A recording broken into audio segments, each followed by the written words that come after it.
Hello, my name is Kim Sauer. Welcome to ScoopTalk. Now we're going to be discussing the PCB as the enabling technology for the wearables market. So I'd like to start off by discovering a little bit about the wearables market. Let's go quite high level. Where do you find wearables in what type of markets and obviously what type of applications? And we'll go into more detail after that. So Joan, can you give us a little bit of an overview where we're seeing wearables nowadays? I think right now most people know wearables as something on a wrist. So you see things like the Fitbit or the Jawbones, things like that, or the smartwatches. And so that's pretty common. That's probably 80% of the market. But now it's getting into things like digital health, also in running shoes, trying to know what the gait is and what's going on. And if you think about what will happen in running shoes, it'll probably go into some sort of orthopedics. So then you can understand your entire health of your structure of your body. And then there's a lot of things going right now into clothing and also into eyewear. That's where we see a lot of the new startups going. And that's really enabling things that, enabling our lives to become easier, more manageable. When you said it started off with a Fitbit, so that's health related, and we can monitor how fast we run, how many steps, etc. And here's a prime example. There you go. Color. So there's also some industrial applications there. So the wearables are making their way into the factories of today, the smart factories, this whole industry 4.0. Are there certain developments that you're seeing on a market level that are showing particular growth? Well, so far it's what we see. We talk a lot with the PCB manufacturers and some OEMs. We see it here, of course, but in areas like the shoes, it just started, right? We have some interesting gimmicks, with vibrating shoes. You have a GPS in, and it tells you now you have to go left, now you have to go right. It's quite neat. But we don't see it really picking up so far. We're expecting it for 1-2 years, the first ramp-ups. Okay, so lots of developments, but very fast developments. Now, all of these wearables have at their heart electrical circuits of some sort and require some sort of material, some sort of packaging to go around it. And they're subject to all sorts of environmental conditions. So if we talk about the materials side, what are those requirements, the basic requirements, and then maybe some of the more, complicated requirements that the materials have to deliver in order to make a wearable product? Well, first of all, what we see is it has to be bendable. And, you have quite a lot of bendable materials. We work with a flex company together with Synflex Arizawa, one of the leading companies in the world.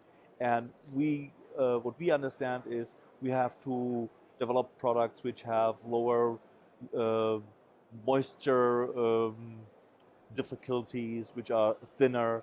Polyimide now goes down to 7.5 micron as a laminate, difficult to produce, but that's what we see so far. So those are the sort of challenges you face, and is the the flexibility is one thing, but those microns is the tendency to try and achieve even thinner material in the future, or using different materials that are currently maybe not so common? Well, you get what we do is we start to do hybrids. So it's not a pure polyimide anymore. It's a polyimide in the dispersion with Teflon. It's one thing, much thinner copper for HDI applications. We can now go down to 3 micron copper. That's what we see. Moisture absorption I already mentioned. These are the key targets for us, so to say. So using what's available nowadays on the market and integrating that in some of the products that you're working on, how are you using those materials? What sort of examples have you got? And what would be your wish list for that next stage of demands on your product development and what you're using the materials for? So one of my favorite ones, which is to your point about getting thinner, on my hand right here is this is an antenna system with a near-field communication chip. And this is used for authentication for a phone or getting into a doorway. And if you think about it, it has to be able to move and stick. It has to be, you want to take a shower maybe with it on. It has to be good for 7 days. We didn't think about printed circuits ever having to go through all these moisture things, detergents, all these different materials that they never were really exposed to before. We exposed them to bases and acids, and we didn't think about all these other things that we're going to go through. So that is one of the ones that, talking about on the thinness and really that area where it's more like maybe even getting into the digital health world of how that has to feel to somebody, because you don't want it to know it's there. You really don't want to know it's there. Some of the other things, and I always have my bag of tricks, we were talking about thinness and copper. This is actually goes into a smartwatch. Very thin, multi-layer, rigid system, but it also has flexible circuits that allow it to bend and move. And if you think about when you have to just assemble it, so it's not just a matter of the use condition, but it's assembling, and you have to twist it and bend it and move it into places. To your point about the ductility of the copper, what it has to go through in manufacturing, and then you hand it to somebody that's going to wear it, and you don't know what the consumer's going to do. They're going to throw it on the ground, so you got to think about shock.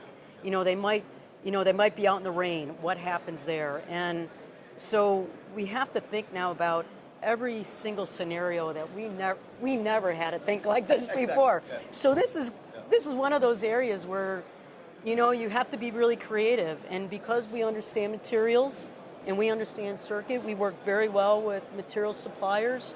Ventec, wonderful to work, and so for us it's understanding the materials, the application, and then making sure that it has the longevity for what the use is going to be.